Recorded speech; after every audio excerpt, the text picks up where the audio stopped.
아이고, 상담원 아가씨. 큰일 났어요. 제 신용카드가 도난당했어요. 방금 5천만 원이 한꺼번에 긁혔다니까요. 당장 결제 정지 좀 해주세요. 네. 아, 손님, 너무 놀라셨죠? 진정하시고요. 손님, 이 결제 도난 아닙니다. 본인 확인 다 끝났고요. 결제하신 분, 남편분인 박민주님으로 버젓이 되어 있는데요. 네, 내 남편이요? 아니, 그 인간이 5천만 원을 왜? 새벽 2시 대리운전 핸들에 기대 졸던 강지연의 휴대폰에 찍힌 글자는 호텔 웨딩홀 5천만 원이었습니다. 시어머니 수술비 된다고 밤낮 없이 투잡을 뛰던 그 카드로요. 떨리는 손으로 달려간 호텔, 신부 대기실엔 웨딩드레스를 입은 신우이가 앉아 있었습니다. 그리고 혼주석엔 손수건으로 눈물을 닦는 남편이 있었죠. 여보, 대체 이게 다 무슨 일이야? 당신 미쳤어. 내 피 같은 카드로 아가씨 호텔 결혼식을 긁어. 아, 쉿. 목소리 안 낮춰. 촌스럽게 진짜. 하나뿐인 동생 부잣집에 시집 가는데 오빠가 이 정도도 못해줘? 재벌가 사돈 보기 부끄러우니까 집안 망신 그만 시키고 조용히 꺼져. 남편은 경호원을 불러 아내를 식장 밖 차가운 바닥으로 내던졌습니다. 하지만 그날 바닥에 쓰러진 그 여자가 무엇을 결심했는지, 며칠 뒤 그 화려한 결혼식의 주인공들이 어떻게 무너지기 시작했는지 오늘의 사연 시작합니다. 함께 해주시는 모든 분들께 온갖 행운과 돈줄이 마르지 않기를 바라겠습니다. 새벽 1시가 훌쩍 넘은 시각이었습니다. 강지연은 텅 빈 도로 한복판에 차를 세우고 핸들에 이마를 기댔습니다. 방금 전까지 뒷좌석에서 고래고래 소리를 지르던 취객을 겨우 집 앞에 내려준 참이었죠. 온몸에서는 술 냄새가 배어 있었고 입고 있는 대리운전 조끼는 식은 땀에 축축하게 젖어 있었습니다. 낮에는 회사에서 숫자를 들여다보고 밤에는 남의 차를 몰며 하루를 버티는 살. 지연은 그렇게 산 지 벌써 1년이 넘었습니다. 조금만 딱 10분만 눈 좀 붙이자. 지연이 혼잣말로 중얼거리며 눈을 감았습니다. 시어머니 이순자의 심장 수술비를 마련하느라 지연의 통장은 매달 텅텅 비었습니다. 그래도 지연은 버텼습니다. 가족이니까요. 내가 조금만 더 고생하면 다들 웃을 수 있을 거라고 그렇게 믿었던 겁니다. 얼마나 잠들었을까요? 요란한 진동 소리가 지연의 얕은 잠을 깨웠습니다. 지연이 부스스 눈을 뜨고 휴대폰을 집어들었습니다. 화면에 뜬 글자를 본 순간 지연의 손이 그대로 굳어버렸습니다. 화면에는 큼지막한 글씨가 떠 있었습니다. 호텔 웨딩홀 5천만 원 일시불 결제 승인. 지연이 자기 눈을 의심하며 화면을 손등으로 비볐습니다. 이게 무슨 소리야? 지연의 목소리가 가늘게 떨렸습니다. 5천만 원이라니요. 지연이 평생 만져본 적도 없는 돈이었습니다. 지연은 떨리는 손가락으로 곧장 카드 회사 야간 상담실 번호를 눌렀습니다. 신호가 가는 그 짧은 시간이 10년처럼 길게 느껴졌죠. 네, 고객님. 무엇을 도와드릴까요? 졸린 듯한 상담원의 목소리가 들려왔습니다. 지연이 마른 침을 삼키며 입을 열었습니다. 제 카드로 방금 5천만 원이 결제됐어요. 저는 그런 적이 없어요. 도난당한 것 같아요. 빨리 막아주세요. 지연의 목소리가 점점 빨라졌습니다. 고객님, 잠시만요. 본인 확인 먼저 도와드리겠습니다. 상담원이 차분하게 몇 가지를 물었고 지연은 정신없이 대답했습니다. 잠시 자판 두드리는 소리가 들리더니 상담원이 조심스럽게 말을 이었습니다. 고객님, 그런데 이 결제는 도난이 아닌 것 같습니다. 네, 그게 무슨 말이에요? 지연이 숨을 멈췄습니다. 가족 카드로 등록된 분이 정상적으로 결제하신 내역입니다. 결제하신 분 성함이 박민주님으로 되어 있는데요. 순간 지연의 머릿속이 하얗게 비었습니다. 박민준, 지연의 남편이었습니다. 여보세요, 고객님. 듣고 계세요. 상담원의 목소리가 멀게만 들렸습니다. 지연이 천천히 핸들 위로 상체를 무너뜨렸습니다. 수화기를 쥔 손에 힘이 빠져 휴대폰이 무릎 위로 툭 떨어졌습니다. 남편이 왜요? 호텔 웨딩홀에서 5천만 원을, 그것도 지연의 카드로요. 지연의 머릿속에 온갖 생각이 뒤엉켰습니다. 수술비 모자란다고 내가 또 대리 뛰는 줄 뻔히 알면서. 지연이 입술을 깨물며 차 문을 박차고 나왔습니다. 땀에 젖은 조끼를 벗을 새도 없었습니다. 지연은 도로변으로 뛰어나가 지나가는 빈 택시를 향해 두 팔을 미친 듯이 흔들었습니다. 기사님, 강남이요. 그 호텔로 가주세요. 제발 빨리요. 지연이 택시에 올라타며 다급하게 외쳤습니다. 기사가 백미러로 지연의 행색을 힐끗 보더니 말없이 차를 출발시켰습니다. 창밖으로 새벽 도시의 불빛이 빠르게 스쳐 지나갔습니다.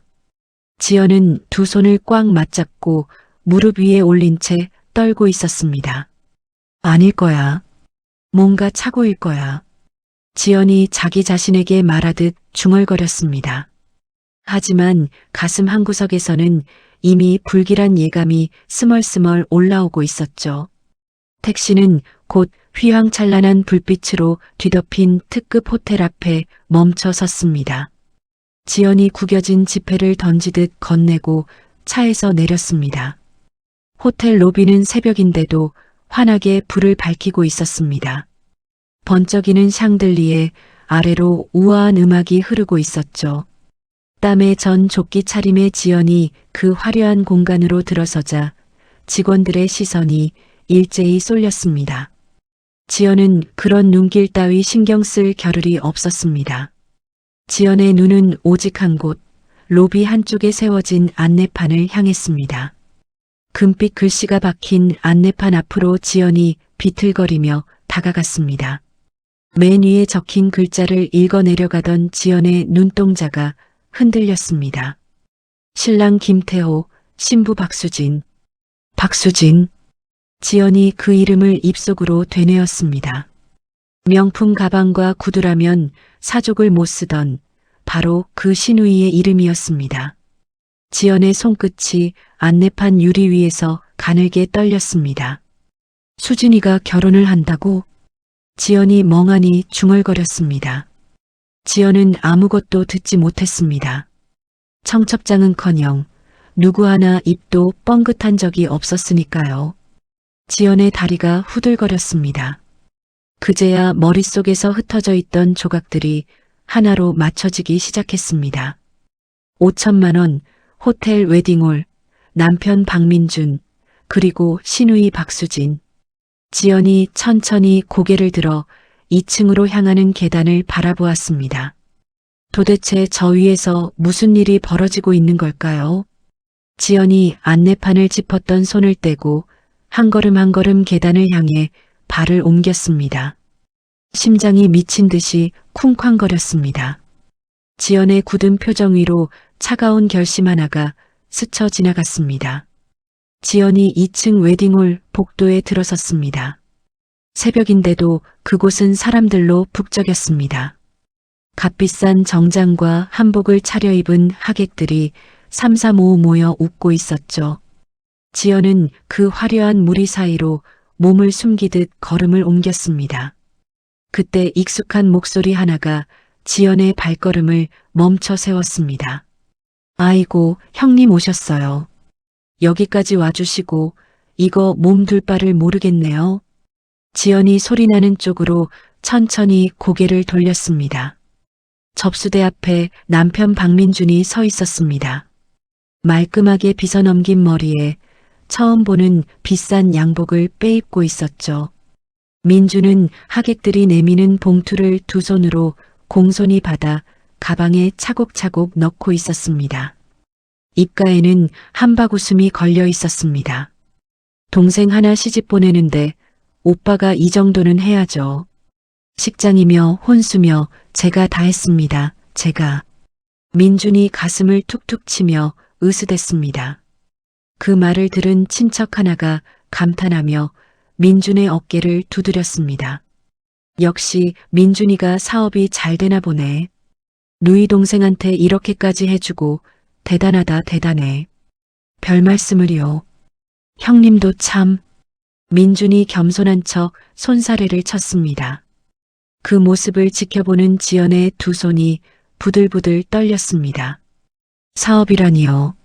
민주는 변변한 직장도 없이 빌빌대던 사람이었습니다. 호텔비 5천만 원은 지연의 카드에서 빠져나간 돈이었고요. 지연은 지금 이 순간에도 땀에 전 대리운전 조끼를 입고 서 있었습니다. 저 봉투 속 돈, 저 비싼 양복, 저 거짓말. 전부 지연의 피를 빨아 만든 것이었습니다. 지연이 주먹을 꽉 움켜쥐었습니다. 손톱이 손바닥을 파고들었지만 아픈 줄도 몰랐죠. 지연은 민준 쪽으로 가는 대신 복도 끝 신부 대기실로 발길을 돌렸습니다. 두꺼운 나무문 앞에 선 지연이 숨을 한번 크게 들이쉬었습니다. 그리고 문손잡이를 거칠게 잡아당겼습니다. 문이 열리자 하얀 백합 향기가 코끝으로 훅 끼쳤습니다. 방 한가운데 새하얀 웨딩드레스를 입은 시누이 박수진이 앉아 있었습니다. 수진의 목에는 눈이 부시도록 반짝이는 목걸이가 걸려 있었죠. 그 곁에서 딸의 목걸이를 매만지던 시어머니 이순자가 고개를 들었습니다. 문턱에 서 있는 지연을 발견한 순자의 얼굴이 새하얗게 질렸습니다. 너 네가 여길 어떻게 해? 순자가 말을 더듬으며 자리에서 엉거주춤 일어났습니다. 심장이 아파서 큰 수술을 받아야 한다던 사람이었습니다. 그런 사람이 화장을 곱게 하고 한복을 차려입은 채 딸의 결혼식장에 멀쩡히 앉아 있었던 겁니다. 지연이 떨리는 목소리로 입을 열었습니다. 어머니, 심장 수술은요? 그 수술비는 다 어디로 갔어요? 지연의 눈에 눈물이 차올랐습니다. 순간 당황하던 순자의 표정이 거짓말처럼 싹 바뀌었습니다. 순자가 주변에 서 있는 도우미들을 슬쩍 둘러보더니 지연을 위아래로 훑쳤습니다. 어머, 너 그 꼴은 또 뭐니? 무슨 술집에서 일하다 온 사람 같구나. 순자가 코를 찡그리며 손으로 부채질을 했습니다. 오늘 같은 날 사돈댁 귀한 분들 다 오시는데 망신스럽게 이게 무슨 짓이야. 지연의 입술이 파르르 떨렸습니다. 이번엔 화장대 앞에 앉아있던 수진이 거울을 통해 지연을 흘겨봤습니다. 옳게. 진짜 너무한 거 아니에요. 내 인생의 제일 중요한 날인데 그런 거짓꼴로 와서 분위기 다 망칠 거예요? 수진이 입을 삐죽이며 핀잔을 줬습니다. 그렇게 우리 집안이 부끄러우면 그냥 조용히 나가요. 네. 지연의 눈앞이 핑 돌았습니다. 수술비라는 명목으로, 생활비라는 명목으로 지연은 5년을 갈아 넣었습니다. 그 돈으로 차린 이 결혼식에서 지연은 거짓골이라는 소리를 듣고 있었습니다. 지연은 테이블 위 화병이라도 집어 던지고 싶은 충동을 간신히 눌렀습니다. 지연이 아무 말 없이 몸을 돌려 대기실을 뛰쳐나왔습니다.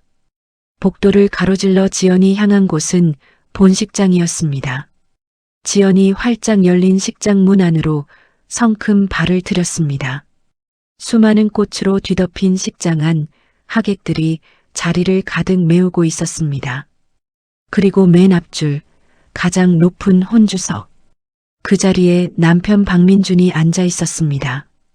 민준은 하얀 손수건을 꺼내 눈가를 꾹꾹 누르고 있었습니다. 마치 일찍 세상을 떠난 아버지를 대신해 동생을 떠나보내는 애틋한 오빠처럼요. 지연의 두 다리가 식장 바닥을 밟고 앞으로 나아갔습니다. 신부가 걸어야 할 새하얀 길 위를 땀에 전 조끼를 입은 지연이 걸어갔습니다. 하객들의 웅성거림이 지연의 등 뒤로 따라붙었습니다. 지연이 혼주석 바로 앞에 멈춰 섰습니다. 손수건을 든 채 고개를 들던 민준의 눈이 화등잔만해졌습니다. 여보, 일어나. 지금 당장 나랑 얘기 좀 해.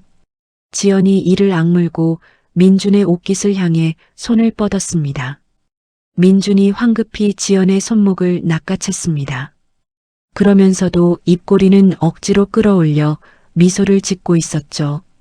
지연아, 너 미쳤어. 여기가 어디라고. 민준이 이를 사이로 낮게 으르렁거렸습니다. 민준은 지연의 팔을 거머쥐고 식장 한쪽 구석으로 끌고 갔습니다.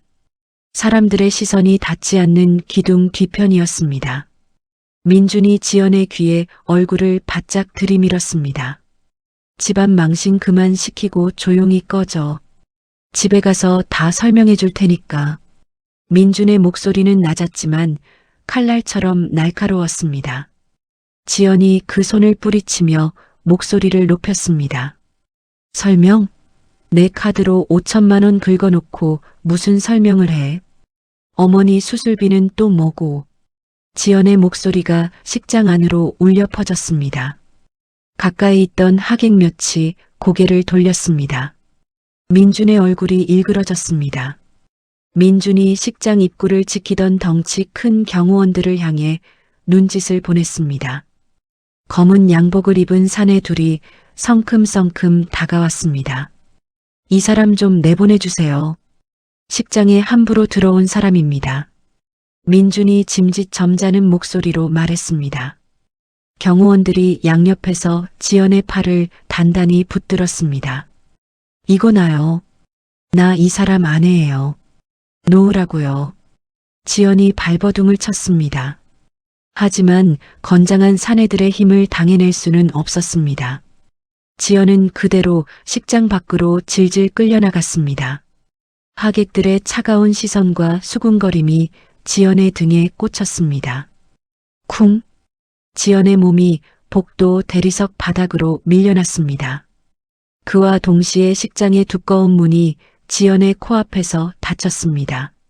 문 너머로 웅장한 결혼 행진곡이 울려 퍼지기 시작했습니다. 지연은 차가운 바닥에 주저앉은 채 닫힌 문을 멍하니 올려다보았습니다. 벽에 걸린 거울 속에는 머리가 헝클어지고 옷이 구겨진 한 여자가 있었습니다. 지연이 입술을 꾹 깨물었습니다. 비릿한 피맛이 입안에 번졌습니다. 5년이었습니다. 가족이라는 이름 하나 믿고 모든 걸 바친 세월이요.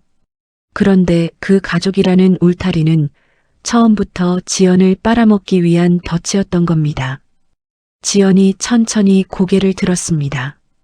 조금 전까지 흔들리던 눈동자가 어느새 서늘하게 가라앉아 있었습니다. 식이 끝나고 사람들이 빠져나간 호텔 복도였습니다. 지연은 로비로 내려와 한쪽 구석에 서 있었습니다. 잠시 후 식장에서 나온 민준과 순자가 지연을 발견했습니다. 두 사람은 지연을 인적 드문 비상계단 쪽으로 밀어붙였습니다. 철문이 닫히자마자 민준이 먼저 삿대질을 했습니다. 너 진짜 제정신이야. 하나뿐인 동생 결혼식을 이렇게 망쳐놔야 속이 시원해? 민준이 지연의 얼굴 앞에 손가락을 들이댔습니다. 지연이 그 손을 쳐냈습니다. 망쳐? 내 돈으로 차린 결혼식인데 내가 와서 보면 안 돼? 지연의 목소리가 떨렸습니다. 수진이가 어디 보통 집안에 시집가니? 회장님 아들이랑 결혼하는데 호텔에서 안 하면 우리만 우습게 보이잖아. 오빠로서 당연히 할 일을 한 거다. 민준이 당당하게 가슴을 폈습니다. 지연은 어이가 없어 헛웃음이 나왔습니다. 당연한 일? 그 돈이 어디서 났는지는 생각 안 해? 어머니 심장 수술비라고 받아간 그 돈 다 어디다 썼어요. 지연이 순자를 향해 고개를 돌렸습니다. 그러자 순자가 도리어 펄쩍 뛰었습니다. 얘 좀 봐라. 가족끼리 무슨 돈 계산을 그렇게 따지고 들어. 며느리가 어디서 배운 버르장머리야. 순자가 혀를 끌끌 찼습니다. 심장이 아프다면서요. 수술 안 받으면 큰일 난다면서요. 그래서 제가 밤에 운전대까지 잡았어요. 지연의 눈에서 눈물이 핑 돌았습니다. 순자는 들킨 것이 부끄럽지도 않은지 콧방귀를 뀌었습니다. 아프긴 좀 아팠지. 그게 뭐 어때서. 며느리가 번 돈이 곧 내 아들 돈이고 내 아들 돈이 내 돈이지. 안 그러냐? 순자가 당당하게 턱을 치켜들었습니다. 지연은 그 말에 온몸에 힘이 쭉 빠졌습니다. 이 사람들에게 양심을 기대한 자신이 바보였습니다. 이까짓 5천만 원이 뭐 대수라고 그래. 수진이가 회장님 며느리로 자리만 잡으면 그깟 돈은 금방 갚아. 민준이 손가락을 까딱이며 비웃었습니다. 내 통장에 도로 꽂아준다니까. 너는 뭘 그렇게 좀스럽게 굴어. 지연이 천천히 휴대폰을 꺼내 들었습니다. 좀스럽다고? 좋아. 나 지금 경찰서 갈 거야. 내 카드 도용에 4명의 도용까지 다 신고할 거야. 지연의 목소리가 단단해졌습니다. 그 말에 민준의 표정이 싸늘하게 굳었습니다. 너 정말 그렇게 나올 거야? 그러면 나도 가만 안 있어. 당장 이혼 도장 찍자. 너 같은 여자랑 더는 못 살아. 민준이 협박하듯 으름장을 놓았습니다. 예전 같으면 그 한마디에 지연은 무너졌을 겁니다. 하지만 지금은 아니었습니다. 지연이 입을 꾹 다물고 비상계단 철문을 힘껏 밀고 나갔습니다. 차가운 새벽 공기가 지연의 뜨거운 얼굴을 식혀주었습니다. 지연은 정처 없이 도심의 거리를 걸었습니다. 지난 5년의 세월이 머릿속을 스쳐갔습니다. 명절마다 허리가 휘도록 차린 제사상, 시댁빚을 갚느라 미뤘던 병원, 한 번도 가보지 못한 여행. 지연은 그 모든 걸 가족을 위해서라며 참아왔습니다. 지연이 발길을 돌린 곳은 부부가 살던 좁은 빌라였습니다. 방 안에는 민준이 결혼식 준비를 하며 어질러 놓은 흔적이 가득했습니다. 비싼 쇼핑백, 새 넥타이, 포장지가 그대로 널려 있었죠. 지연은 종량제 봉투를 펼쳐 그것들을 하나씩 쓸어 담았습니다. 손이 떨렸지만 멈추지 않았습니다. 지연은 옷장 깊숙이 처박혀 있던 낡은 가방을 꺼냈습니다. 그리고 꼭 필요한 서류와 옷까지만 챙겨 넣었습니다. 새벽녘 술에 잔뜩 취한 민준이 비틀거리며 들어왔습니다. 이야, 우리 처남이 회장님 아들이라니. 내가 이제 팔자 폈네. 팔자 폈어. 민준이 혀 꼬부라진 소리로 흥얼거렸습니다. 짐을 싸는 지연은 거들떠보지도 않은 채 민준은 침대에 쓰러져 코를 골았습니다. 지연은 그런 민준을 잠시 내려다보다가 조용히 가방을 들고 나섰습니다.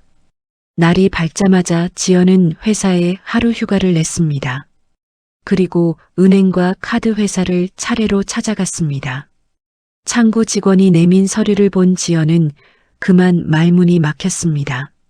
민준은 지연의 회사 서류를 감쪽같이 위조했습니다.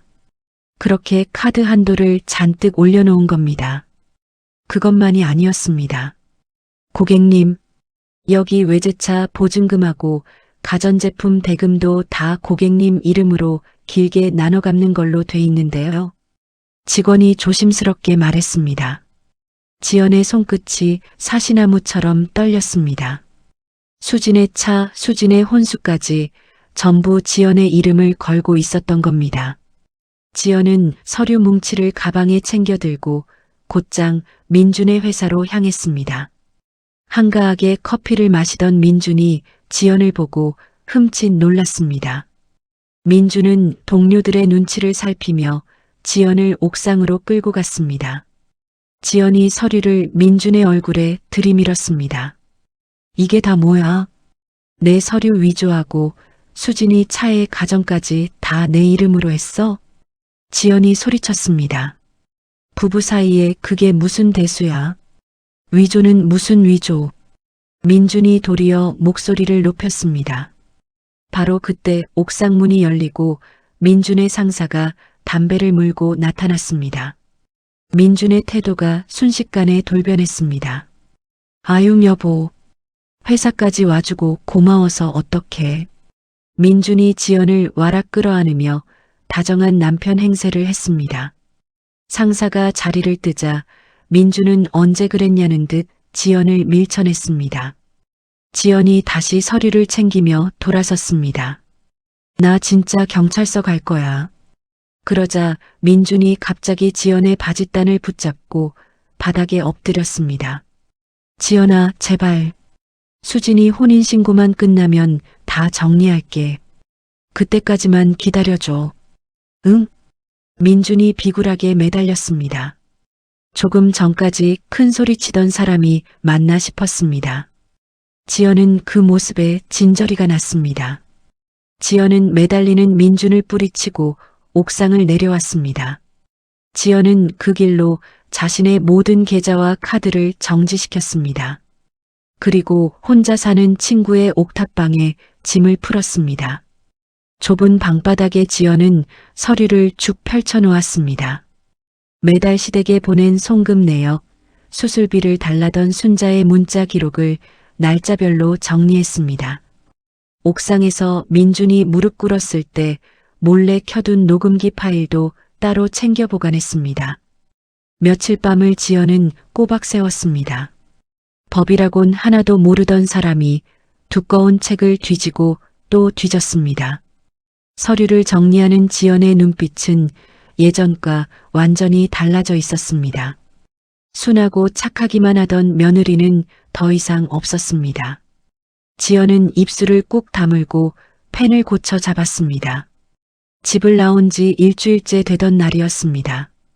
지연의 휴대폰으로 낯선 번호가 떴습니다.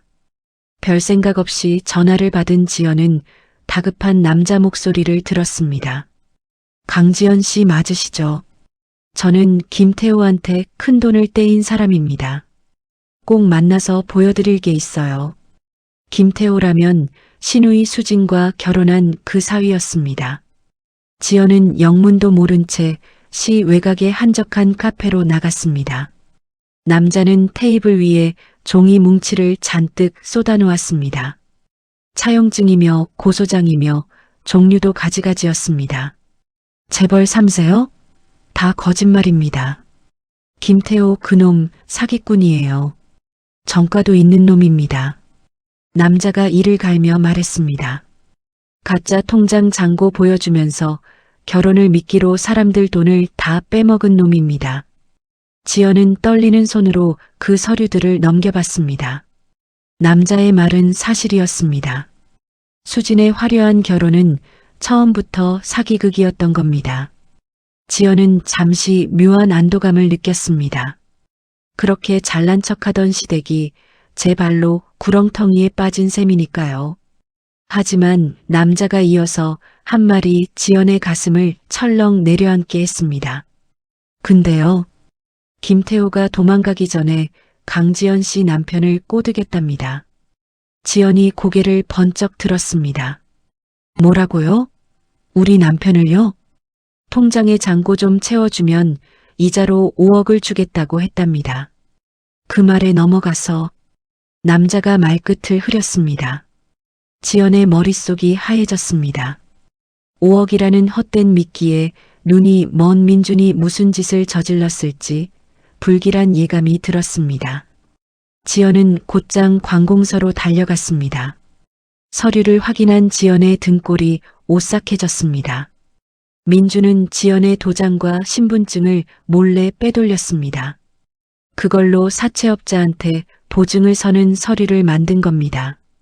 지연이 갚아야 할 빚이 그것도 어마어마한 액수가 되어 있었습니다. 지연은 떨리는 손으로 민준에게 전화를 걸었습니다. 당신 내 도장으로 빚보증 섰어? 사채라니 이게 무슨 짓이야? 지연이 다그쳤습니다. 처남 사업 잠깐 도와주는 거야. 곧 배당금 들어와. 너는 남편이 능력 발휘하는 게 그렇게 배가 아파? 민준이 도리어 큰 소리를 치고 전화를 끊어버렸습니다. 기가 막힌 일이었습니다. 그리고 이틀 뒤 지연이 다니던 회사로 험상궂은 사내들이 들이닥쳤습니다.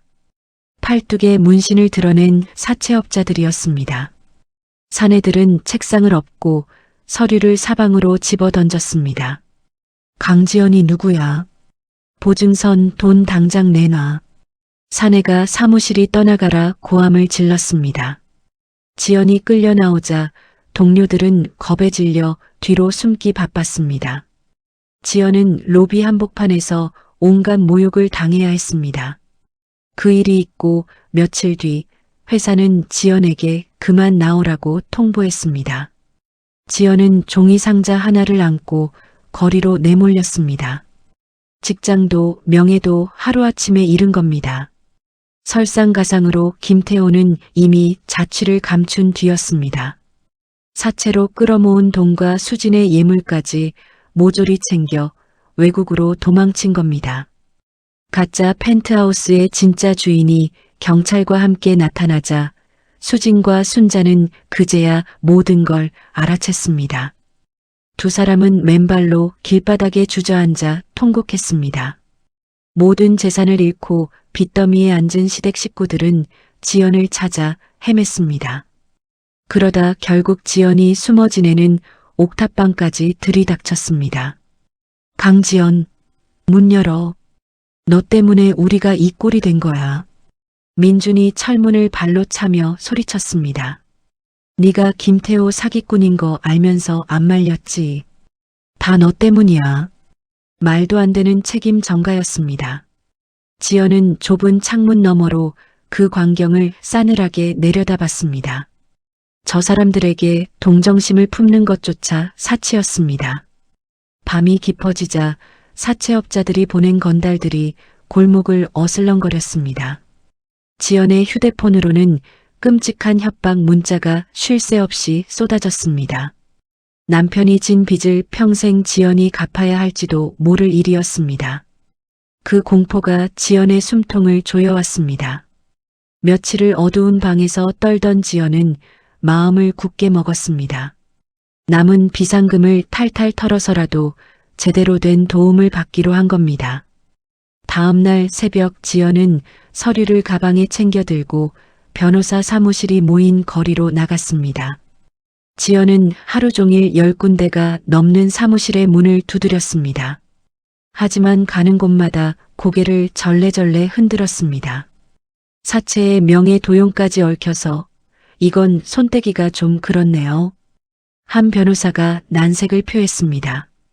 당장 착수금 낼 돈도 없는 지연의 처지를 알자 다들 차갑게 등을 돌렸습니다. 바쁜 일정이 있어서요. 다음에 오시죠. 문전박대의 연속이었습니다. 해가 지고 찬 바람이 부는 빌딩 숲 사이에서 지연은 마지막 사무실의 문턱마저 넘지 못했습니다. 지연은 인적 없는 공원 벤치에 털썩 주저앉았습니다. 밀려오는 무력감에 지연은 고개를 푹 숙였습니다. 세상에 내 편 하나 없다는 게 이렇게 서러운 일일까요? 지연의 눈에서 참았던 눈물이 뚝뚝 떨어졌습니다. 그때 지연은 자리에서 천천히 몸을 일으켰습니다. 마지막으로 한 곳만 더 가보기로 한 겁니다. 지연은 무거운 발걸음으로 어느 큰 건물 안으로 들어섰습니다. 대리석이 깔린 로비를 지연이 지친 걸음으로 가로질렀습니다. 바로 그 순간이었습니다. 서류 뭉치를 잔뜩 든 한 남자가 빠른 걸음으로 지연을 향해 걸어오고 있었습니다. 서로를 미처 보지 못한 두 사람의 어깨가 세게 부딪혔습니다. 지연의 품에 있던 서류들이 와르르 바닥에 쏟아졌습니다. 아, 죄송합니다. 지연이 황급히 몸을 숙여 서류를 주워 담았습니다. 남자도 짜증 섞인 한숨을 내쉬며 함께 종이를 줍기 시작했습니다. 그러다 남자의 손이 한 장의 서류 위에서 우뚝 멈췄습니다. 종이 맨 위에 적힌 이름. 김태호. 그 옆에 찍힌 사채업체의 붉은 도장. 남자의 눈빛이 매섭게 번뜩였습니다. 남자가 천천히 고개를 들어 지연을 바라봤습니다. 남자가 바닥에 떨어진 서류를 손에 쥔 채 일어섰습니다. 이 김태호라는 사람, 지금 어떻게 아시는 겁니까? 남자가 날카로운 목소리로 물었습니다. 지연은 갑작스러운 질문에 당황했습니다. 제 시누이 남편이에요. 사기를 치고 도망간. 지연이 더듬더듬 대답했습니다. 남자의 눈빛이 한층 더 깊어졌습니다. 남자는 지연에게 명함 한 장을 내밀었습니다. 거기에는 한도윤이라는 이름이 적혀 있었습니다. 도윤은 큰 사무실에 소속된 변호사였습니다. 오래전 바로 그 김태호 때문에 재판에서 쓴맛을 본 적이 있는 사람이었죠. 그날 이후 도윤은 김태호의 뒤를 끈질기게 쫓고 있었습니다. 잠깐 시간 좀 내주시겠습니까? 이 서류, 제가 찾던 겁니다. 도윤이 진지한 얼굴로 말했습니다. 지연은 도윤을 따라 그의 사무실로 자리를 옮겼습니다. 지연은 그동안 있었던 일을 하나도 빠짐없이 털어놓았습니다. 남편의 명예 도용부터 시어머니의 가짜 진단서, 사기꾼 사위까지요. 도윤은 팔짱을 낀 채 조용히 듣기만 했습니다.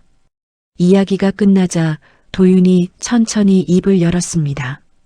강지연 씨, 제가 이 사건 맡겠습니다. 수임료는 한 푼도 안 받겠습니다. 지연이 놀라 눈을 크게 떴습니다. 네? 돈을 안 받으신다고요? 왜? 대신 저한테 모든 자료를 다 주시고 제가 하자는 대로 따라와 주셔야 합니다. 도윤이 단호하게 말했습니다. 벼랑 끝에서 만난 동아줄이었습니다. 지연은 고개를 끄덕였습니다. 도윤은 곧바로 일에 착수했습니다. 지연이 모아온 엉성한 자료들을 도윤은 빈틈없는 증거로 바꿔놓았습니다. 도장이 도용된 날짜를 따져 그 주변 거리의 화면 기록부터 챙겼습니다. 은행 거래를 파고들던 도윤은 또 하나의 사실을 캐냈습니다. 민준이 결혼 전부터 월급을 몰래 빼돌렸던 겁니다. 그 돈으로 어머니 순자 이름을 빌려 외곽에 건물까지 사두었던 거죠. 이걸 보세요. 어머님 명의로 숨겨둔 재산입니다. 이것까지 다 토해내게 만들 수 있어요. 도윤이 커다란 칠판에 그림을 그려가며 설명했습니다. 지연은 도윤의 거침없는 추진력에 점점 마음을 놓기 시작했습니다. 며칠 뒤 도윤이 지연에게 한 가지 작전을 일러주었습니다. 지연은 그 말대로 민준에게 전화를 걸었습니다. 여보, 나도 이제 못 버티겠어. 빚 반반씩 나눠서 갚자. 만나서 얘기해. 지연이 일부러 지친 목소리를 냈습니다. 민준은 지연이 드디어 백기를 들었다고 착각했습니다. 신이 난 민준이 외진 카페로 나왔습니다. 거 봐. 진작 이렇게 나왔어야지. 내가 도장 좀 빌려 쓴 게 뭐 그렇게 큰일이라고. 민준이 거들먹거리며 떠들었습니다. 서류 위조한 거? 그거 다 너 잘 되라고 한 거야. 너는 머리가 나빠서 그런 거 못하잖아. 민준은 자기 입으로 모든 죄를 술술 자백했습니다. 그 대화는 지연의 가방 속 녹음기에 고스란히 담겼습니다. 같은 시각 도윤은 아는 수사관들에게 슬쩍 자료를 흘렸습니다. 김태호와 사채업자 그리고 민준까지 엮인 거래 내역이었습니다. 조용히 수사가 시작되도록 판을 깔아둔 겁니다. 지연은 도윤의 곁에서 밤을 새워가며 일을 도왔습니다. 과거 판례를 뒤지고 복잡한 자금 흐름을 정리했습니다. 지연은 자기도 모르는 사이에 똑똑하고 강한 사람이 되어가고 있었습니다. 어느 늦은 밤 두 사람은 컵라면으로 늦은 끼니를 때웠습니다. 강지연 씨는 참 독한 사람이네요. 보통은 다 포기했을 텐데. 도윤이 젓가락을 든 채 말했습니다. 독해진 거예요. 안 독해지면 죽으니까요. 지연이 역게 웃으며 대답했습니다. 두 사람은 서로의 아픈 과거를 짧게 나눴습니다. 변호사와 의뢰인 사이에 묘한 신뢰가 쌓여갔습니다. 보름간의 준비 끝에 도윤은 마침내 일을 벌였습니다. 법원에는 이혼과 재산 가압류 서류를, 검찰에는 민준을 처벌해달라는 서류를 동시에 냈습니다. 붉은 도장이 찍힌 통지서가 순자의 집과 숨겨둔 건물로 날아들었습니다. 가뜩이나 빚쟁이에 시달리던 시댁은 그야말로 쑥대밭이 됐습니다. 화가 머리끝까지 난 민준이 지연의 옥탑방으로 쳐들어가려 했습니다. 하지만 도윤이 미리 받아둔 접근금지 명령에 막혔습니다. 민준은 경호원에게 제압당해 지연의 그림자도 밟지 못했습니다. 순자와 수지는 매일같이 도윤의 사무실로 전화를 걸어 욕을 퍼부었습니다. 도윤은 그 통화마저 빠짐없이 녹음해 증거로 모았습니다. 지연은 미용실에 들러 길게 늘어진 머리를 단정하게 잘랐습니다. 거울 속에는 더 이상 주눅든 며느리가 없었습니다. 도윤이 준비해준 검은 정장을 차려입은 지연의 눈빛은 흔들림이 없었습니다. 재판을 하루 앞둔 저녁이었습니다. 마지막 서류를 검토한 도윤이 봉투 하나를 지연에게 건넸습니다. 내일이면 끝납니다. 그동안 고생 많으셨어요. 도윤이 든든한 미소를 지었습니다. 지연은 봉투를 두 손으로 꼭 쥐었습니다. 창밖으로는 도시의 불빛이 가득했습니다. 지연은 그 불빛을 바라보며 내일을 맞을 준비를 마쳤습니다. 그리고 마침내 재판 당일이 밝았습니다. 지연은 도윤과 함께 당당한 걸음으로 법정에 들어섰습니다. 반대편 자리에는 민준과 순자가 앉아 있었습니다. 빚독촉에 시달려 두 사람 다 뼈만 앙상하게 남아 있었습니다. 재판이 시작되자 민준 쪽 변호사가 먼저 입을 열었습니다. 강지연 씨가 집을 나가 아내의 도리를 저버렸습니다. 보증 서류도 다 동의하에 작성한 겁니다. 뻔뻔한 거짓말이었습니다. 심지어 민준은 돈을 주고 산 가짜 증인까지 데려왔습니다. 제가 옆집에 사는데요. 저 며느리가 시어머니한테 막말하고 명품만 사드렸어요. 가짜 증인이 술술 거짓말을 늘어놓았습니다. 지연은 입술을 깨물었습니다. 하지만 도윤은 조금도 흔들리지 않았습니다. 도윤이 자리에서 일어나 증인에게 몇 가지를 물었습니다. 증인이 말한 방문 날짜는 앞뒤가 하나도 맞지 않았습니다. 거짓말이 단숨에 들통난 겁니다. 증인의 얼굴이 벌개져 고개를 떨궜습니다. 도윤이 이번에는 녹음기를 꺼내 들었습니다. 이제 이걸 들어보시죠. 법정 스피커에서 민준의 목소리가 흘러나왔습니다. 서류를 위조했다고, 도장을 몰래 썼다고 자랑하던 바로 그 목소리였습니다. 법정 안이 술렁였습니다. 판사의 얼굴이 차갑게 굳었습니다. 민준의 변호사마저 들고 있던 서류를 슬그머니 내려놓았습니다. 자신의 거짓말이 만천하에 드러나자 민준의 얼굴이 사색이 됐습니다. 도윤은 마지막 쐐기를 박았습니다. 순자가 며느리 돈을 뜯어내려고 만들었던 가짜 진단서. 그 진단서가 돈을 주고 위조한 것이라는 병원 기록을 재판부에 내놓은 겁니다. 이제 더 이상 둘러댈 말이 없었습니다. 모든 거짓말이 낱낱이 드러나자 민준이 자리에서 벌떡 일어났습니다. 민준은 그대로 바닥에 무릎을 꿇고 지연을 향해 기어왔습니다. 지연아, 잘못했어. 내가 미쳤었어. 한 번만 살려줘. 응? 민준이 지연의 바짓단을 붙잡고 울부짖었습니다. 지연은 그 손을 차갑게 뿌리쳤습니다. 지연은 민준에게 눈길 한 번 주지 않았습니다. 지연의 시선은 오직 판사를 향해 꼿꼿이 고정돼 있었습니다. 이윽고 판사가 판결을 읽어 내려갔습니다. 모든 잘못은 민준에게 있다는 내용이었습니다. 민준은 지연에게 위자료를 물어야 했습니다. 도용해서 가져간 돈도 전부 돌려줘야 했죠. 심지어 순자 이름으로 숨겨둔 건물까지 팔아 지연에게 갚으라는 명령이 떨어졌습니다. 지연은 두 손을 꽉 쥐었습니다. 길고 길었던 싸움이 끝나는 순간이었습니다. 도윤의 계산은 여기서 끝이 아니었습니다. 도윤은 재판 날짜에 맞춰 수사 일정까지 미리 맞춰둔 겁니다. 판결이 떨어진 바로 그날 민준을 잡아갈 영장이 법원 앞에 도착했습니다. 넋이 나간 채 법원 정문을 나서던 민준의 손목에 차가운 수갑이 채워졌습니다. 잠복해 있던 형사들이었습니다. 이거나 내가 뭘 잘못했다고 놓으라고. 민준이 발버둥을 쳤지만 소용없었습니다. 아들이 끌려가는 모습을 본 순자가 비명을 질렀습니다. 순자는 그 자리에서 거품을 물고 쓰러졌습니다. 하지만 지나가던 사람들 중 누구도 순자를 일으켜 세우지 않았습니다. 지연은 법원 계단을 천천히 내려왔습니다. 얼굴 위로 따스한 햇살이 쏟아졌습니다. 지연은 두 팔을 활짝 벌려 그 빛을 온몸으로 받았습니다. 길고 끔찍했던 악몽에서 드디어 깨어난 겁니다. 도윤이 지연에게 다가와 손을 내밀었습니다. 고생 많으셨습니다.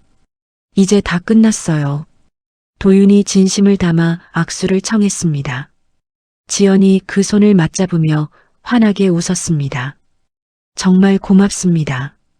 한도윤 변호사님 아니었으면 저 진작 무너졌을 거예요. 지연의 눈가가 촉촉해졌습니다. 그렇게 3년이라는 시간이 흘렀습니다.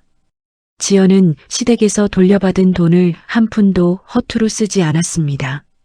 그 돈을 미천 삼아 지연은 오랜 꿈이던 옷사업을 시작했습니다. 몸에 좋은 천으로 만든 편하면서도 멋진 옷이었습니다. 처음에는 쉽지 않았습니다. 지연은 직접 옷감 만드는 공장을 일일이 찾아다녔습니다. 문전박대도 숱하게 당했습니다. 하지만 지연의 끈기와 진심을 알아본 공장 사장님들이 하나둘 손을 잡아주었습니다. 강 대표, 이렇게 발로 뛰는 사람은 처음 봐. 내가 도와줄게. 한나이 지긋한 공장장이 지연의 어깨를 두드렸습니다. 지연의 옷은 입소문을 타기 시작했습니다. 작은 인터넷 가게로 시작한 사업이 날개를 단 겁니다. 매달 매출 기록이 새로 쓰였습니다. 지연은 강남 한복판에 번듯한 가게를 열었습니다. 3층짜리 유리 건물이었습니다. 지연은 어느새 잘나가는 여성 대표로 잡지 표지를 장식했습니다. 가게를 여는 날 수많은 사람들이 박수를 보냈습니다. 금색 리본을 가위로 자르는 지연의 모습은 우아하게 빛났습니다. 호텔 바닥에 짐짝처럼 내동댕이 쳐졌던 그 여자는 어디에도 없었습니다. 도윤은 이제 지연 회사의 법률 고문이 됐습니다. 두 사람은 매주 만나며 서로의 안부를 챙기는 사이가 됐죠. 가게를 연 날 저녁 도윤이 지연을 조용히 테라스로 불렀습니다. 이거 강 대표한테 주고 싶었어요. 도윤이 작은 상자 하나를 내밀었습니다. 상자 안에는 도윤의 이름이 새겨진 고급 만년필이 들어 있었습니다. 앞으로도 곁에서 응원하겠다는 뜻입니다. 도윤이 부드럽게 웃었습니다. 지연은 그 마음이 고마워 한참을 말없이 만년필을 바라봤습니다. 며칠 뒤 지연은 그 만년필로 큰 계약서에 서명했습니다. 유명한 백화점 3곳에 동시에 들어가는 계약이었습니다. 지연의 사업은 거침없이 뻗어나갔습니다. 가을에 새로 내놓은 코트는 홈쇼핑에서 불티나게 팔렸습니다. 방송이 시작되고 20분 만에 준비한 물량이 모두 동났습니다. 그것도 10번 연속으로요. 직원들이 환호하며 샴페인을 터뜨렸습니다. 지연은 자신의 인생에서 가장 빛나는 때가 왔다고 느꼈습니다. 밤이면 지연은 한강이 내려다 보이는 집에서 와인 잔을 기울였습니다. 오롯이 자기 힘으로 일군 삶이었습니다. 지연은 그 평온함이 얼마나 값진지 누구보다 잘 알았습니다. 하지만 세상이 이렇게 마냥 평탄하기만 할까요? 브랜드를 시작한 지 딱 1년이 되던 날이었습니다. 성대한 기념 파티가 끝난 다음 날 아침, 지연은 평소처럼 가벼운 마음으로 출근했습니다. 그런데 사무실 분위기가 어쩐지 무겁게 가라앉아 있었습니다. 마케팅 팀장이 사색이 된 얼굴로 지연에게 달려왔습니다. 대표님, 큰일 났습니다. 이것 좀 보세요. 팀장이 떨리는 손으로 태블릿을 내밀었습니다. 화면에는 붉은 글씨의 자극적인 제목이 번쩍이고 있었습니다. 잘 나가는 여성 대표의 두 얼굴. 지연의 표정이 순식간에 굳었습니다. 화면 속 글은 차마 눈뜨고 보기 힘든 내용이었습니다. 지연의 옷이 몸에 해로운 싸구려 천으로 만들어졌다는 거짓말이었습니다. 그뿐이 아니었습니다. 지연이 아픈 시어머니 돈을 빼돌리고 바람이 나서 도망쳤다는 소문까지 적혀 있었죠. 이게 다 무슨 소리야? 지연이 입술을 떨며 화면을 넘겼습니다. 글 아래에는 더러운 외국 공장 사진까지 떡하니 붙어 있었습니다. 물론 지연의 회사와는 아무 상관도 없는 가짜 사진이었습니다. 문제는 사람들이 그걸 진짜라고 믿어버린 거였습니다. 엎친 데 덮친 격이었습니다. 지연의 옷을 광고해주던 유명한 사람이 영상을 하나 올렸습니다. 지연의 옷을 가위로 갈기갈기 자르는 영상이었습니다. 그 영상에 사람들의 분노가 들불처럼 번졌습니다. 단 몇 시간 만에 지연의 회사를 욕하는 글이 인터넷을 도배했습니다. 회사 게시판은 입에 담기 힘든 욕설로 가득 찼습니다. 백화점에서는 당장 옷을 빼라며 전화를 걸어왔습니다. 가게 앞에는 환불을 요구하는 손님들이 몰려와 옷을 집어 던졌습니다. 직원들은 빗발치는 항해 전화에 눈물을 쏟았습니다. 대표님, 저희 어떡해요? 전화가 끊이질 않아요. 신입 직원 하나가 울먹였습니다. 지연은 이를 악물고 직원들을 다독였습니다. 울지 마요. 우리 옷에는 아무 문제 없어. 내가 증명할 거야. 지연은 곧바로 나라에서 인정하는 검사기관에 옷감 검사를 맡겼습니다. 그런데 해명할 틈도 없이 이번엔 또 다른 영상이 퍼졌습니다. 얼굴을 가린 사람들이 나와 지연이 직원들을 함부로 대했다고 떠드는 영상이었습니다. 이건 역시 새빨간 거짓말이었습니다. 지연은 직감했습니다.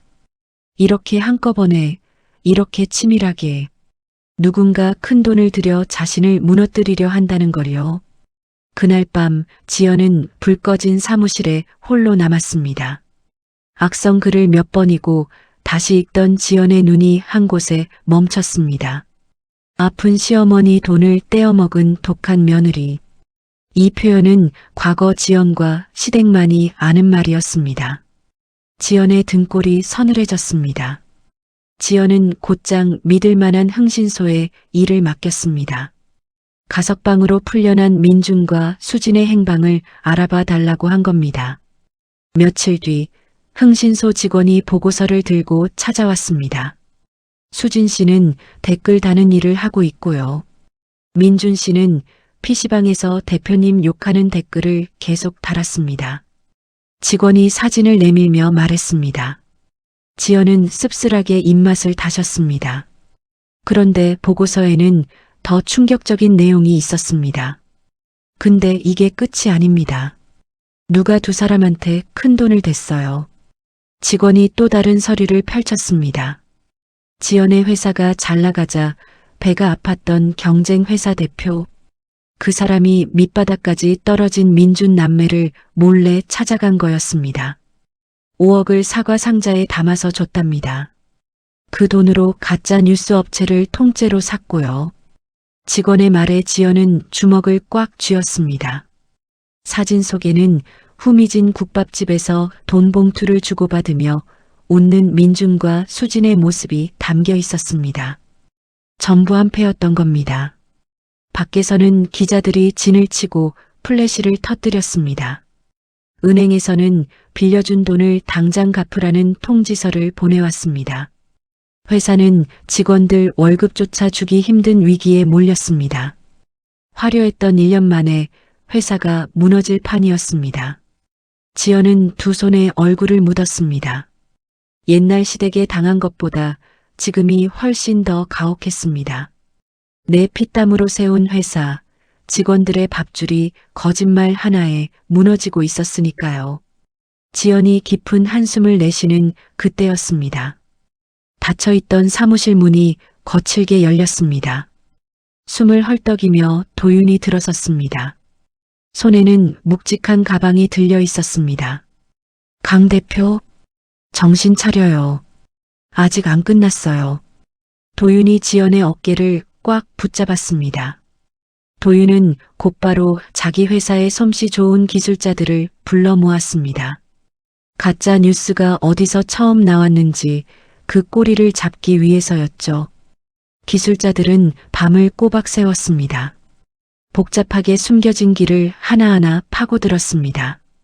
마침내 화면에 경고음이 울렸습니다. 수진이 숨어 지내는 낡은 고시원, 민준이 드나들던 PC방 위치가 지도에 빨간 점으로 떴습니다. 찾았어요. 증거가 사라지기 전에 갑시다. 도윤이 자리를 박차고 일어섰습니다. 도윤은 동료들과 함께 직접 현장으로 달려갔습니다. 경찰의 도움을 받아 PC방의 화면 기록을 통째로 확보했습니다. 기록 속에는 모자를 푹 눌러 쓴 민준과 수진이 나란히 앉아 있었습니다. 둘은 낄낄거리며 가짜 글을 복사해 붙이고 있었습니다. 그 시각 지연도 가만히 있지 않았습니다. 지연은 경호원들을 데리고 가짜 뉴스 업체 사무실로 쳐들어갔습니다. 지연이 국밥집 사진을 책상 위에 탁 던졌습니다. 이 사진 기억나죠? 다 끝났어요. 바른 대로 말해요. 지연이 싸늘하게 쏘아붙였습니다. 겁에 질린 업체 사장이 그 자리에서 모든 걸 털어놓았습니다. 경쟁사 대표와 민준에게 돈을 받고 시킨 일이라고요. 사장은 떨리는 손으로 자백하는 글까지 써서 지연에게 건넸습니다. 바로 그때 검사기관에서 결과지가 도착했습니다. 지연의 옷감은 아기 옷에 써도 될 만큼 안전하다는 내용이었습니다. 발암물질 따위는 어디에도 없었습니다. 지연은 두툼한 결과지를 손에 쥐고 자리에서 일어섰습니다. 이제 반격할 무기가 모두 모였습니다. 숨어서 변명하는 건 그만하겠어요. 정면으로 부딪힐 겁니다. 지연이 도윤을 바라보며 단호하게 말했습니다. 지연은 기자들과 사람들을 모두 회사 강당으로 불러 모으기로 했습니다. 모든 진실을 그 뒤에 숨은 더러운 손까지 낱낱이 밝히기로요. 생방송으로 진행되는 기자회견이었습니다. 회견을 하루 앞둔 밤 지연은 거울 앞에 섰습니다. 거울 속 지연의 눈빛은 칼날처럼 매서웠습니다. 지연이 조용히 숨을 골랐습니다. 기자회견 당일이 밝았습니다. 회사 강당은 100명이 넘는 기자들로 발 디딜 틈이 없었습니다. 수많은 카메라가 단상을 향해 번쩍였습니다. 지연이 그 앞으로 천천히 걸어 나왔습니다. 검은 정장을 차려입은 지연의 걸음에는 흔들림이 없었습니다. 회견이 막 시작되려는데 한 남자가 단상 앞으로 튀어나왔습니다. 강 대표, 발암물질 옷 팔아놓고 무슨 변명을 하려는 겁니까? 남자가 삿대질을 하며 소리쳤습니다. 지연은 조금도 당황하지 않았습니다. 지연이 서류 한 장을 들어 보였습니다. 기자님은 어느 회사 소속이시죠? 제가 알기로는 돈 받고 오신 가짜 기자분 같은데요. 지연이 차분하게 그 남자의 정체를 짚어냈습니다. 남자의 얼굴이 벌개지더니 슬그머니 입을 다물었습니다. 장내가 술렁였습니다. 지연이 뒤편의 큰 화면을 가리켰습니다. 먼저 이것부터 보시죠. 화면에는 나라에서 인정한 검사 결과지가 큼지막하게 떴습니다. 지연의 옷이 아기 옷만큼이나 안전하다는 증거였습니다. 발암물질이라는 거짓말이 그 자리에서 산산조각 났습니다. 기자들이 분주하게 자판을 두드리기 시작했습니다. 지연은 멈추지 않았습니다. 다음 화면에는 PC방에서 가짜 글을 짜내던 민준과 수진의 모습이 흘러나왔습니다. 이어서 경쟁회사 대표가 보낸 돈이 업체로 흘러간 기록까지 공개됐습니다. 전국의 생방송으로 나가는 화면이었습니다. 이번 일은 그냥 벌어진 게 아닙니다. 지연이 또박또박 말을 이었습니다. 옛날에 제 명의를 도용하고 처벌받았던 전 남편과 저를 시기한 경쟁회사가 손잡고 벌인 일입니다. 지연의 목소리는 차가웠지만 떨리지 않았습니다. 지연은 사생활 소문까지 정면으로 받아쳤습니다. 과거 민준이 처벌받은 판결문, 순자의 가짜 진단서 기록을 차례로 공개한 겁니다. 자극적인 기사를 쏟아내던 기자들이 입을 다물었습니다. 반박할 수 없는 증거 앞에 강당은 충격에 휩싸였습니다. 휴대폰으로 방송을 보던 수백만 사람들의 마음이 한순간에 돌아섰습니다.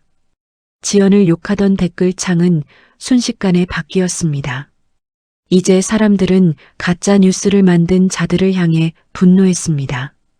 회견이 끝나자마자 경찰이 움직였습니다. 외국으로 도망치려고 항구에 숨어있던 민준과 수진, 경쟁사 대표가 모두 붙잡혔습니다. 인터넷에 퍼졌던 거짓 글들은 도윤의 발 빠른 조치로 모두 사라졌습니다. 불매운동에 앞장섰던 사람들은 사과 글을 올렸습니다. 소비자들은 지연의 억울함을 풀어주자며 옷을 사주기 시작했습니다. 옷을 빼라던 백화점은 오히려 더 좋은 조건을 들고 다시 찾아왔습니다. 무너질 뻔했던 회사가 며칠 만에 되살아난 겁니다. 상황실에 모여있던 직원들이 서로 부둥켜 안고 울었습니다. 지연이 단상을 내려오자 도윤이 다가왔습니다. 도윤이 지연의 어깨를 꽉 잡았습니다. 해냈어요. 강 대표가 다 해냈어요. 도윤의 눈에도 안도의 빛이 가득했습니다. 지연이 옅게 미소 지으며 도윤을 향해 엄지를 들어 보였습니다. 다음 날 아침 도망치려던 민준과 수진은 형사들 손에 붙잡혔습니다. 수갑을 찬 민준이 모든 죄를 동생에게 떠넘겼습니다. 다 수진이가 시킨 거예요. 나는 몰랐어요. 민준이 발뺌을 했습니다. 수진도 가만히 있지 않았습니다. 무슨 소리야? 오빠가 먼저 하자고 했잖아. 두 남매가 형사들 앞에서 서로의 머리채를 잡았습니다. 돈 앞에서 가족이라는 이름은 진작 사라진 뒤였습니다. 형사들이 혀를 차며 두 사람을 차에 밀어 넣었습니다. 아들과 딸이 잡혀가는 소식을 들은 순자가 경찰서로 달려왔습니다. 철창 안에서 서로 욕을 하는 두 자식을 본 순자는 그 자리에서 쓰러졌습니다. 순자는 몸 한쪽을 못 쓰게 됐습니다. 찾아오는 이 하나 없는 요양병원에서 순자는 쓸쓸한 노년을 맞았습니다. 재판에 넘겨진 세 사람은 모두 무거운 벌을 받았습니다. 명품만 밝히던 수지는 교도소에서 가장 힘든 일을 하며 지냈습니다. 민주는 마지막 재판에서 지연에게 또 매달렸습니다. 지연아, 한 번만. 제발 한 번만 봐줘. 민준이 콧물을 흘리며 빌었습니다. 하지만 지연은 얼음장 같은 눈으로 민준을 내려다볼 뿐이었습니다. 세월이 흘러 지연의 회사는 나라 밖으로도 뻗어나갔습니다. 큰 위기를 정직하게 이겨낸 회사라는 이름값에 매출은 하늘 높이 치솟았습니다. 지연은 여기서 멈추지 않았습니다. 지연은 자기 재산을 크게 떼어 재단을 세웠습니다. 과거의 자신처럼 가족에게 돈을 빼앗기고 고통받는 여자들을 돕기 위해서였죠. 재단을 여는 날 지연이 단상에 올랐습니다. 지연은 멍든 얼굴로 찾아온 여자들의 손을 하나하나 꼭 잡아주었습니다. 저도 여러분처럼 다 잃은 적이 있어요. 근데요, 다시 일어났어요. 여러분도 할 수 있어요. 지연이 따뜻하게 말했습니다. 자신의 아팠던 과거를 당당하게 꺼내 보이는 지연의 말에 사람들이 모두 일어나 박수를 보냈습니다. 도윤은 그 재단의 법률 자문을 맡았습니다. 모든 행사가 끝난 저녁, 지연과 도윤은 높은 곳에 마주 앉았습니다. 창밖으로 도시의 불빛이 보석처럼 빛났습니다. 두 사람은 잔을 부딪혔습니다. 쫓기던 의뢰인과 차가운 변호사로 만났던 두 사람이었습니다. 이제는 서로의 상처를 가장 잘 아는 사이가 됐습니다. 식사가 끝날 무렵 도윤이 작은 상자를 꺼냈습니다. 상자 안에는 영롱하게 빛나는 목걸이가 들어 있었습니다. 도윤이 자리에서 일어나 지연의 목에 직접 걸어주었습니다. 목덜미에 닿는 따뜻한 온기에 지연은 오래 닫아두었던 마음의 문을 열었습니다. 지연이 환하게 웃으며 도윤을 바라봤습니다. 며칠 뒤 지연은 외국 출장을 위해 공항에 섰습니다. 수많은 사람들의 카메라가 지연을 향했습니다. 선글라스를 벗어든 지연이 당당하게 걸음을 옮겼습니다. 비행기에 오른 지연이 창밖을 내려다봤습니다. 점점 작아지는 도시를 보며 지연은 옛 기억을 떠올렸습니다. 호텔 바닥에 내동댕이 쳐졌던 그 비참했던 날을요. 지연이 나지막이 그 시절의 자신에게 작별을 고했습니다. 이제 그 무엇도 자신을 무너뜨릴 수 없다는 걸 지연은 알고 있었습니다. 곁에 앉은 도윤이 지연의 손을 살며시 잡았습니다. 두 사람은 구름 위로 떠오르는 붉은 해를 함께 바라봤습니다. 지연을 태운 비행기가 푸른 하늘을 향해 힘차게 날아올랐습니다. 강지연은 가진 것 하나 없이 오로지 가족이라는 이름만 믿고 자신의 젊음을 다 바친 사람이었습니다. 그런 지연을 돈줄로만 여기고 짓밟았던 사람들은 결국 제 손으로 판 구덩이에 빠지고 말았죠. 남편도 시어머니도 시누이도요. 참 신기하지 않습니까? 남을 무너뜨리려고 던진 돌은 돌고 돌아 결국 자기 발등을 찍더군요. 지연이 대단했던 건 복수에 성공해서가 아닙니다. 바닥에 내동댕이 쳐진 그 순간에도 자신을 포기하지 않았다는 것. 눈물을 닦고 다시 일어서서 끝내 자기 두 발로 우뚝 섰다는 것. 저는 그게 진짜 이긴 거라고 생각합니다. 혹시 지금 누군가에게 이용당하고 계신가요? 가족이라는 이름으로 참고만 계신 건 아닌가요? 기억하세요. 당신의 헌신은 죄가 아니지만 그걸 짓밟는 사람 곁에 끝까지 남을 이유도 없습니다.